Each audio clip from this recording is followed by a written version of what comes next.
Breaking news చూస్తున్నాం. టీడీపీపై ఎన్నికల సంఘం సీరియస్ అయింది. ల్యాండ్ టైటిలింగ్ యాక్ట్ పై టీడీపీ దుష్ప్రచారం చేస్తుంది. ఈ దుష్ప్రచారంపై ఈసీకి వైఎస్ఆర్సీపీ ఫిర్యాదు చేసింది. విచారణ జరపాలని సిఐడికి ఎన్నికల సంఘం ఆదేశాలు జారీ చేసింది. తక్షణమే నివేదిక ఇవ్వాలని సిఐడికి ఈసీ ఆదేశించింది. ఇదే అంశంపై సజ్జల రామకృష్ణారెడ్డి మాట్లాడుతున్నారు. లైవ్ చూద్దాం. ఒక కంక్లూజివ్గా మన ఆస్తి ఏదైనా ఉంటే దాని మీద ఎవడి కన్ను పడకుండా పడినా ఒక భద్రత దాని చుట్టూ ఉండి ప్రభుత్వమే గ్యారెంటీ వచ్చే రకంగా ఒక ఆదర్శప్రాయమైన ఒక చట్టం తయారయ్యే ప్రాసెస్లో ఉంది. అది ఇంకా చట్టం తయారై గెజిట్ అయింది తప్ప దాని ప్రొసీజర్లు ఇవి కానీ ఏ రకంగా పోవాలని కానీ ఇవి పూర్తి చేసి మళ్ళీ ఇంప్లిమెంటేషన్లోకి రావాలంటే ఇంకొక కండిషన్ ఉంది మనకు పెట్టుకుంది. సమగ్ర భూ సర్వే జరగాల. మనము ఇన్నాళ్ళు జరుగుతూ వచ్చింది పేపర్ డాక్యుమెంట్ మీద బేస్ చేసుకొని ఆస్తి వ్యవహారాలు నడుస్తుంటే, అంటే ల్యాండ్ ఉంటుందో ఉండదో సంబంధంలా డాక్యుమెంట్లో ఉంటుంది. అలా రామకృష్ణ నాయుడికి ఇన్ని ఎకరాల భూమి ఉంటుందని, అలా లేకపోయినా కూడా డాక్యుమెంట్ ఉండొచ్చు, లేదా అందులో తేడాలు ఉండొచ్చు. ఇప్పుడు మారాల్చాలనుకున్నది రియల్గా నీ భూమి ఎంతుందో ఆ భూమికి సంబంధించిన యాక్చువల్ వాస్తవం ప్రతిబింబించేలాగా డాక్యుమెంట్ తయారు చేయడము. అంటే ఇన్స్టెడ్ ఆఫ్ పేపర్ నుంచి భూమి మీదకి పోయేది అది ఎప్పుడు వివాదాలే సృష్టిస్తుంది. ఒకే భూమి మీద 10 రకాల డాక్యుమెంట్లు ఉంటున్నాయి. ఒకే ల్యాండ్ మీద 2-3 రిజిస్ట్రేషన్లు కూడా జరుగుతున్నాయి. దీని కాకుండా వన్స్ ఫర్ ఆల్ నీ భూమి, నీ ఆస్తి, ఇమ్మూవబుల్ ప్రాపర్టీ ఏది ఉంటే దానికి సంబంధించినంతవరకు అది అపార్ట్మెంట్ కావచ్చు, ఇంకోటి కావచ్చు, ఇంటి స్థలం కావచ్చు, భూమి కావచ్చు, దీనికి సంబంధించినది వాస్తవమైన దీని నుంచి డాక్యుమెంట్ తయారవుతుంది. ఇది పెద్ద ఒక రెవల్యూషనరీ ఎఫర్ట్, రెవల్యూషనరీ ట్రాన్స్ఫార్మేషన్. ఇది ఏం ఓవర్ నైట్ ఎందుకు అవుతుంది? టైం పడుతుంది. పట్టడానికి ముందు సమగ్ర సర్వే జరగాల. ఆ యాక్టివిటీ ఇప్పుడు నడుస్తోంది. అసలు నాకు అర్థం కాదు ఏంటంటే, ఇప్పుడు వీళ్ళు అంటున్న ఏ ఆరోపణలు చేస్తుంటారు. ఈరోజు కూడా అన్యాయం అనేవి చేశారు. అసలు ఆ రైతులు ఏడంట, ఎవడో సాంబశివుడు అని ఎవడో ఇంకోటి ఎవడో చెప్పి ఈనాడు బ్యానర్ స్టోర్ రాశారు. లేని రైతు, అసలు రైతు లేడు, భూమి లేదు, అసలు జరిగింది వాస్తవం కాదు, ఏమీ లేదు, ఒక కథ కల్పిత కథ రాసేసి జనం మీద వదిలేశారు. కేవలం సర్క్యులేషన్ ఉంది కదా అని చెప్పి నమ్ముతారు. అక్షరం అంటే ఇప్పటికే గౌరవం ఉంటుంది, వాస్తవం ఉంటుంది అని అనుకుంటారు కాబట్టి నమ్ముతారు. వేసి రాసి పడేశాడు జనం మీద. ఇక్కడ కూడా అంతే మిగిలిన వీళ్ళ ప్రచారం. ఇది కాక ఐవీఆర్ఎస్ కాల్స్ రకరకాల ఇది పెడుతున్నారు. రోజు ఆరోపణలు, ల్యాండ్ గ్రాబింగ్ అంటాడు, ఆయనకాయన చంద్రబాబు అని ఆయనకాయనే దాని మీద లాక్కుంటూ రోజు ఉపన్యాసాలు ఇస్తున్నారు. నిజంగా ల్యాండ్ గ్రాబింగ్ అనేది ఎప్పుడు జరిగిందంటే 14-19 మధ్య టీడీపీ హయాంలో జరిగింది. దానికి చెక్ పెట్టడానికి ఇప్పుడు జగన్మోహన్ రెడ్డి గారికి తీసుకొస్తున్నారు. మీకు గుర్తుందా? బాగా మీకు గుర్తుందా? వెబ్ ల్యాండ్ అని తెచ్చినప్పుడు, వెబ్ ల్యాండ్ అనేది తెచ్చి డిజిటలైజేషన్ చేస్తున్నామని మొదలుపెట్టిన దాంట్లో కింద పేర్లు మార్చి, పేరు ఒక రైతుది ఒక పేరు ఉంటే ఆ పేరు తీసేసి ఇంకో పేరు పెట్టి చేసుకుని తమకున్న అధికార బలంతోనో లేక రాజకీయ బలంతోనో కండ బలంతోనో ధన బలంతోనో దాని మీద డాక్యుమెంట్ చేసుకుని సేల్ చేసేసి రిజిస్టర్ చేసేసి డబ్బులు తీసుకుని ఉడాయిస్తే 1000 ఎకరాలు ఈ రోజుకు డిస్ప్యూట్ రిజాల్వ్ కాల. తెలియదా అందరికీ? ప్రజలకు తెలియదా? రైతులకు తెలియదా? 1000 ఎకరాలు.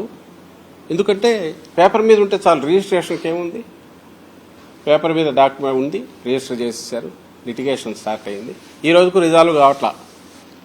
ఎందుకంటే మళ్ళీ ఆర్డీఓకి చేసుకోవాలి, ఆర్డీఓ నుంచి మళ్ళీ జేసీ దగ్గర కాకపోతే తర్వాత మళ్ళీ కోర్టుకు పోవాలి, లేదా కోర్టుకు పోయినా మళ్ళీ ఇక్కడికే రెఫర్ చేస్తారు. ఇది ఒకటైతే, ఇంకా క్లాసిక్ ఎగ్జాంపుల్ చెప్పేదా? సిఆర్డిఏ ఏరియా మ్యూటేషన్ అనేది ఫైనల్. ఒకరి దగ్గర నుంచి ఇంకొకరి దగ్గరికి పేరు మారాలంటే ఫైనల్ చేసేస్తే, ఒక సుబ్బరాయుడు అనే పేరు నుంచి రామకృష్ణ నాయుడు తీసుకుంటే సుబ్బరాయుడు పేరు తీసేసి రామకృష్ణ నాయుడు పేరు ఎక్కించి చేసినాక అది మ్యూటేషన్ అవుతుంది. సిఆర్డిఏలో ల్యాండ్స్ డిలే అవుతుందని ఒక సాకు చూపి డీమ్డ్ మ్యూటేషన్ అని పెట్టి అసైన్ ల్యాండ్స్ కూడా మొత్తం వాళ్ళ పేర్లు రాసేసుకొని ఎవరన్నా ఎంఆర్ఓ కానీ వాళ్ళు ఒక అబ్జెక్షన్ రైజ్ చేద్దామన్నా కూడా అవకాశం లేకుండా 15 days 30 days ఏదో పెట్టి ఆలోగా నువ్వు ఇచ్చేయకపోతే డీమ్డ్ మ్యూటేషన్ అయిపోయినట్టు అని పెట్టేసి ఈ పేర్ల మీద ఎవరిదైతే ఎక్కించుకున్నారో అక్రమంగా ఈ అసైన్డ్ ల్యాండ్స్లో లేదా వీక్గా ఉండే ప్రైవేట్ ల్యాండ్ అయినా సరే ఎవరిది అయితే ఏముంది, మ్యూటేషన్ పేరుకి ఇది ఎక్కుతుంది, ఇమీడియట్ దాన్ని బేస్ చేసుకొని ప్లాట్ల అలాట్మెంట్ చేయించుకున్నారు. ఇప్పుడు ఇన్వెస్టిగేషన్ జరుగుతున్నది దాని మీద కూడా ఉంది, సిట్లో ఉన్న దాని మీద నడుస్తుంది. అలాగే 22 కింద ఎన్ని పెట్టించారు ల్యాండ్స్ టీడీపీ హయాంలో 14-19 వేల ఎకరాల భూములు ఇప్పటికీ రిజాల్వ్ కానివి గందరగోళంలో ఇచ్చేసేసి సాదా బైనామా అనే దాని పేరుతో పేపర్ మీద క్రియేట్ చేయడము, దాన్ని బేస్ చేసుకుని ల్యాండ్ మీద పడగా విప్పడం, కబ్జా చేయడం. ఇది జరిగింది ఎవరి హయాంలో? చంద్రబాబు నాయుడు హయాంలో కాదు. అంత అడ్డగోలుగా దేశంలో ఎక్కడన్నా జరిగిందా? అది కావాలని వాళ్ళ కోరిక. మళ్ళీ ఆ అరాచకం కావాలా? ఇప్పుడు జగన్మోహన్ రెడ్డి గారు చేస్తున్న ప్రయత్నం ఏదైతే ఉందో దాంతో అరాచకాలకు ఒక్కసారి కళ్ళెం పడుతుంది. అది ఇష్టం లేదు వాళ్ళకు. రామోజీరావు క్లాసిక్ ఎగ్జాంపుల్ ఎప్పుడూ రిమైండ్ చేస్తుంటాను. వైజాగ్లో రామోజీరావు లీజుకు తీసుకున్న స్థలం ఎవరో ఒక ఓనర్ దగ్గర తీసుకొని వర్మ అని ఎవరో ఆయన ఈనాడు దీనికోసం ఆ స్థలం పక్కన రోడ్డుకు పోతే ఆ స్థలంలోంచి కాంపెన్సేషన్ 600 గజాలు ఎంతో వస్తాయి. అది ఎవరికి పోవాలి? మామూలుగా భూమి యజమానికి కదా. రామోజీరావు రాయించుకున్నాడు, తన పేరు మీద రాయించుకున్నాడు, తన పేరు మీద రాయించుకుని ప్రభుత్వం నుంచి తను తీసుకున్నాడు. అంటే ఇలాంటి విలువైన ఆస్తులు.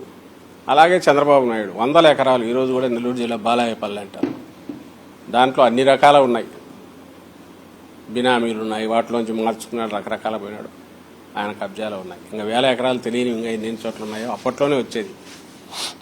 ఏది ఇంకా కర్షక పరిషత్తుకున్నప్పుడే వచ్చేవి ఆయన పేరు. ఆయనకు ల్యాండ్స్ లేకలేదు. ఇలాంటి అక్రమాలన్నిటికీ బలవంతుల దౌర్జన్యానికి కండబలం కానీ ధనబలం కానీ ఈరోజు ఏదైతే వీళ్ళ బ్యానర్ స్టోరీలు వస్తున్నాయో,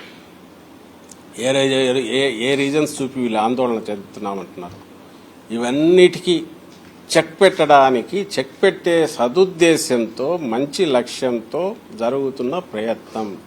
ఇది కూడా ఇంకా పూర్తి అయిపోయి ఇంప్లిమెంటేషన్కి రావడానికి ఇంకా టైం చాలా 3 ఏళ్ళు 2 ఏళ్ళు పడుతుంది. అప్పటిలోగా వస్తున్న ఏదైనా అభ్యంతరాలు ఉంటే తీసుకుంటారు, కోర్టులో కేసు ఉంది అది తేలాల్సి ఉంటుంది, అపోహలుంటే తొలగించాలా, అన్నీ అయిపోయి ఒక single point of contact, single window system లాగా ఇది వస్తుంది.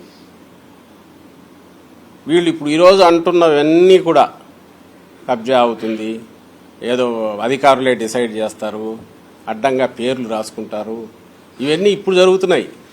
ఎందుకంటే ఇప్పుడు ఒక డాక్యుమెంట్ అంటూ లేదు. రిజిస్ట్రేషన్ అనేది 2 వ్యక్తుల మధ్య. మనం ఇప్పుడు కూడా న్యూస్ పేపర్లలో, మీడియాలో మనమే చూస్తుంటాం.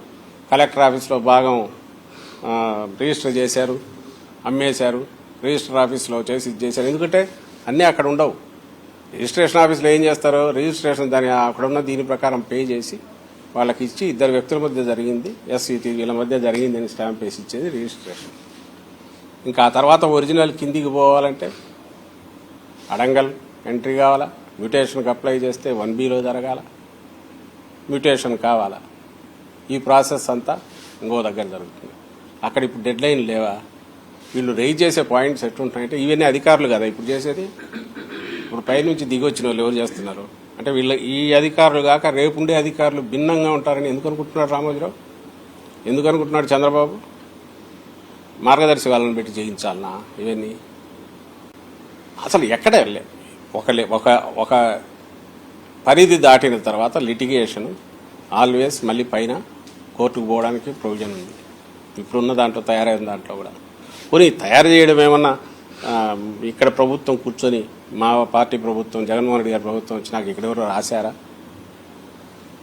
వచ్చింది ఎప్పుడు 80s 90s నుంచి డిస్కషన్లో ఉంది. ఆ తర్వాత 19లో నీతి ఆయోగ్ వచ్చిన తర్వాత షేర్ తీసుకున్నాక వాళ్ళు ప్రపోజ్ చేశారు. ఆ తర్వాత మనం టేకప్ చేశాక నల్సార్ యూనివర్సిటీ ఎక్స్పర్టీజ్ యూజ్ చేసుకుని వాళ్ళకి అప్పచెప్పారు డ్రాఫ్ట్ చేయడానికి.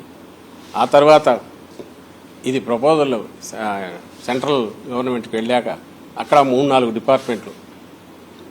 డిపార్ట్మెంట్ ఆఫ్ లా కానీ ఇంకా సైబర్ లాస్ వాళ్ళు కానీ అందరూ వెయిటింగ్ చేసి ఆఖరికి ప్రెసిడెన్షియల్ కన్సెంట్ తర్వాత 3-4 సార్లు కొరియలు వచ్చి వెనక్కు ముందుకు వచ్చి అన్ని సూచనలు సలహాలు తీసుకుని దేశంలోనే ఒక మార్గదర్శకంగా ఉండే రకంగా ఇది తయారయ్యి చట్టం వచ్చింది.